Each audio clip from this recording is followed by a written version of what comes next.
Biz апайсызда калганбыз. Biz ошол үзүлгөндү, улайбыз, чачылганды жыйнайбыз деген уран менен келатабыз.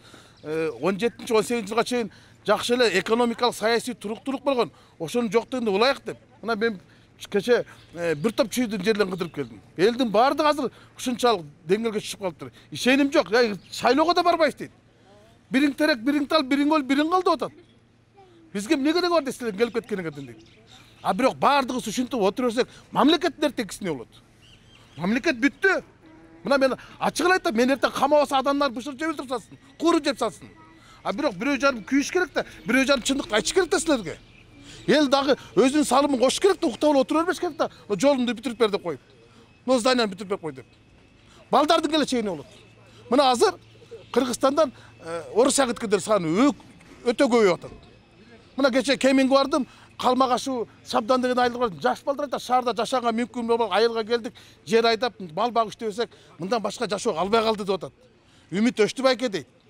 Чоңдурга ишенбей калдык. Келечекке да ишенбей калдык дейт да. Мына ушул коркунуч ар бир үйдө жүрөт, ар бир көчөдө аралап жүрөт. Ушул коркунучту алыстатайын деген эле аруу тилек менен жүрөбүз биздер. Бизди шайлап койсоңор биз жок деген ушул чындыкты айтып туруп, ушул өкмөттү көзөмөлдөп, бюджеттти көзөмөлдөп өтө көп акчалар бар өкмөттө. Бирок бизде бүгүнкү күндө бийлик алыс болуп атат. Мамиле жок болуп атат. Биз бир жыл бийликти алмаштырабыз деп бүтүндөй мамилени алмаштырып алдык. Бүгүн бизде чын ачыгын айтайын, эл аралык изоляциядабыз. Энергетикалык, экономикалык кризистин эң түпкүрүнө келип түштүк. Түштүк. Азыр 28 бүтөт. Айтпады эле верн аткучу чейин башталат. Саат 8-ге чейин тамагың ичсең ич бүт, эртең 6-га чейин свет күйбөйт. Анткени 3,5 миллиард дефицит электр энергиясы бар. Токтогул сууктан суу жок. Суудун баарын жайында сатты. Казактар менен өзбектерге туурабы? Азыр эми суу жок калдык. Свети жок калды. Ким күнөөлүү? Биз эмес да.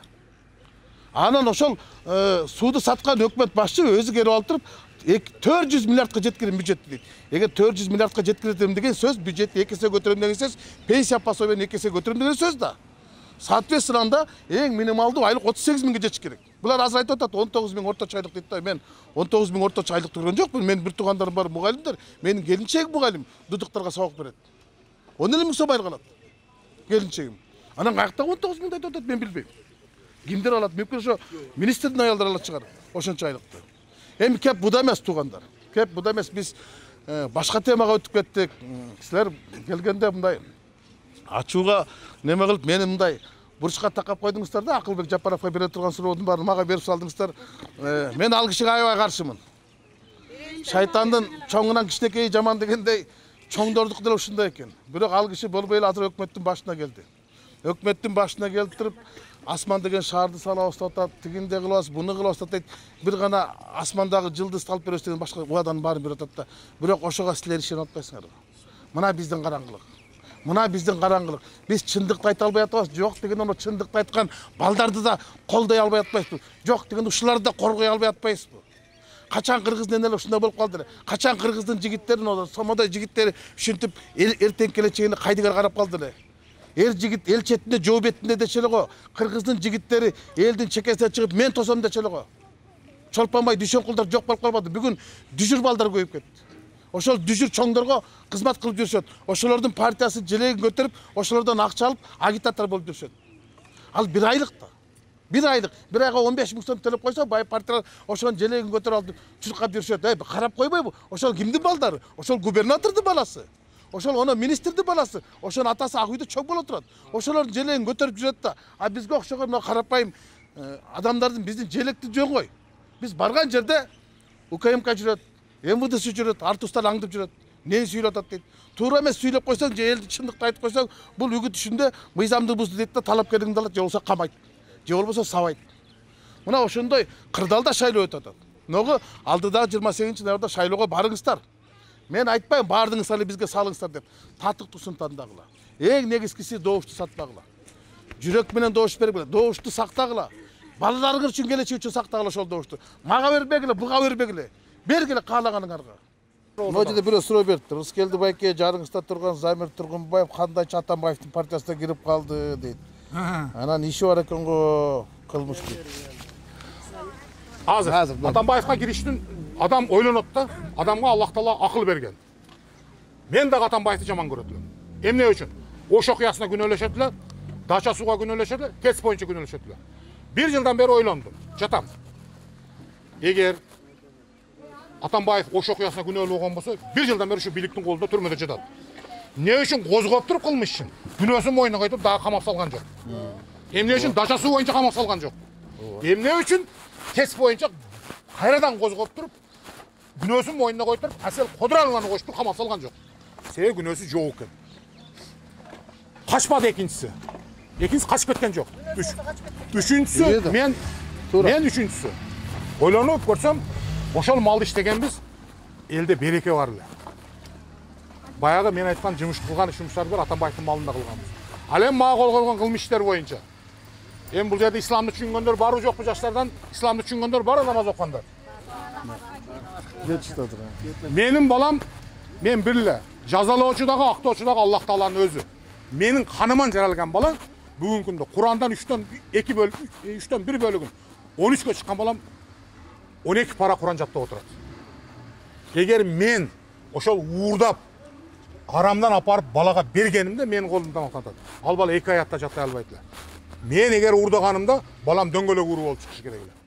Мен ушинтип гана айта алам бул иштерди. Башка эч нерсе деп айта албайм. Урматтуу энелер, балдарыңыздарга атты бериңиздер. Колуңуздардан келсе бериңиздер, Кыргызстан сактап калышсын. Рахмат чоң. Колдоп бердик. Даже мына Иса Өмүркулов ушул жерден элдин көзүнчө мектептеги 11 балага мен лично футболка алып берем деп коюп мына жок эчтеке. Bir futbolka жок дегенде ошол 11 балага футболка берип койсо Өмүркулов канча жыл депутат болду. Мына мен го жазып берип. Мына мен силерден эмнечи депутаттар шайлайбыз, эчтеке жасабайт. Силерден өзүңөрдөн кетип атпайбы? Ошону биз мынакей социал-демократтар арасында жалаң сатпагандар, качпагандар чогулганбыз. Эң коркпогондор турга чогулганбыз. Мен өзүм атым Дамир, фамилиям Мусакеев. Тоңдон болом Бөкөнбаев айылынан, Ысык-Көл областынан. Мына байке мындай мен өзүмө сиз айтып атасыз кантип бул бала гарантия жок деп. Мына өзүмө жүктөлгөн мен кызматты аягына чейин турдум. Бир ишти адам аягына чейин чыгарса, экинчи ишке ага ишенсе болот. Мен өзүмдүн ишимди аткарып, үй бүлөмдү дагы, өзүмдүн жанымды да береке кылып, түрмөгө чейин бардым. Мен айттым ошондой болот. Мен андай калп айтпайм. Мен бирөөгө жала жаппайм деп. Мына сиз айтасыз пандемияда эң ооруп мен жаттым. Мага дары киргизбей койшкандар түрмөгө. Кирген тамакты да киргизген эмес мага тамак. Ушундай кыйнашкан түрмөдө. Пандемияда келет болчумун, эгерде мен түрмөдө жатпасам. Эгерде мен колумда бизнесим бар болсо, колумда акчам бар болсо. Менде өзүмдө жок болсо, анан кайсыны берем? Кантип келем? Түрмөдө жатсам мен кантип келем? Сиз айтасыз гарантия жок деп. Мына өзүм мен гарантия бере алам. Эгерде мен силердин добушуңарды алсам, эгерде сиз мага ишенсеңер, бизге ишенсеңер, мына өзүмө биринчи кызматта кандай турсам, силердин ишениңиздер андан 2 эсе туруп берем. Мына Өмүрбек Чиркеш Текебаев айткан жаңы мыйзам кабыл атканда. Ошондой дүжүрлөр, ийилип алып кол чапкандар бар да. Биз мынакей социал-демократтар арасында жалаң сатпагандар, качпагандар чогулганбыз. Эң коркпогондор турга чогулганбыз. Ушуларды коркуталабы бизди? Түрмөнүн түбүнө чейин камады, анда да коркуталган жок. Эң коркунучу мамлекеттики бул түрмө. Түрмөгө камайм, иш козгосо баары жүгүнүп келет. Бизнесимди тартып алам, налоговый келсе баары жүгүнүп келет. Бизде андай жок бирида. Мисалы үчүн азыркы бараткандар. Эжеке, азыркы бараткандар, мына азыркы бараткандар. Кайсы бийлик келбесин, жаман иттин аты бөрү басар деп койду. Укмуш аттарын айта эле коюн эми. Муга чейинки бийликтин айтып кетейин эми, баарын бириктирем деген, баарыбыздын мекенибизди Кыргызстан кылган. Бирок анасы азыр кайда? Ошонун ичиндегилер мына жүгүрүп жүрөт, ушулардыкында эле кайрылы. А биздин арабызды карагыла. Биздин арабызда андайлар жок. Биздин арабыз. Мына силердин үнүңөрдү жол маселесин айттыңар. Мектеп маселесин айттыңар. Алар ошо дүжүрлөр эңкейип кол чапкандар айтпайт аны. Алар аны мактайт, силер туура кылып атасыңар. Асман шаарын салабыз деп силерге үгүттөйт кайра. Болбогон бир иллюзияны айтып силерди ишендирет. А бирок мынакей мына асман шаардын кебетеси. Ушуну ошолор айта алабы? Ошолорго ишенип атасыңар ошолорго. Мына айтсак, мына Рыскел Чыныбек өзүн көрсөттүп, сиз айтып атасыз, мына ишенем деп. Мына биз аны коштоп жүрөбүз. Бизге деле ишенсеңер болот. Өзүмдүн жанымды ушундай рисковать этип баргам ошондой жерге чейин. Рахмат. Сурооңор болсо эми бердим. Tanıganlar düşünet de. Misal için bundayda ben seni tanıyayım, bilem, жақсы. Bundayçı, ben sana işenim. Antkeni mına eldin patriot baldarısın sençi.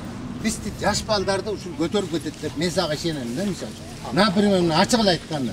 Ben sana işenim. Uşul yaş baldardı süylöp çıkıp, barın uşulardı bizdi baldar mou tigi bu dep getet dep. Ben sana işenim. Ben seni жақсы bilem. Рахмат байке. Ben seni жақсы bilem. Mına elden Mına бұл байкені de bilem. Жақсычы. Бұл байкеге de mak. Mına ejeni de bilem. Misal üçün. Antkeni sen şu yaş baldardı götörüp getet.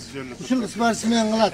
Baldardın barın tigi busun korgoyt dep. Ben sana işenim. Baldarım turat, baldarına kengsiler, baldarına kişine kengsiler. İşte bir oyluğun oymasatına jetip, budayın.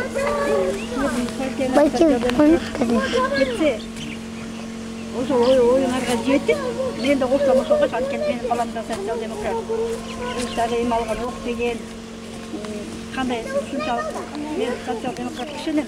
Анткени мен жүрөгүм ишенет. Өтүп кетип, мен ишte өткөн убакта элдердин көйгөйлөрүн чечип, жакшынакай менин аты айтып таштап каалайм деген. Өтүп кеткендерге каалайм. Негизи таза партия. Барын эле өткөрүп көрдүк. Эми ага ушул ниети менен келген. Ушундай жаш балдарга берели, ниетибизди ушулардын Кудай өмүрүн берсин, ушулар өтүп кетип бактык таалайлуу болушун да биздин балдар ушунун аркасынан этип, ушулар сыяктуу патриот балдардан болсун. Amin. Ay rahmat. Makul.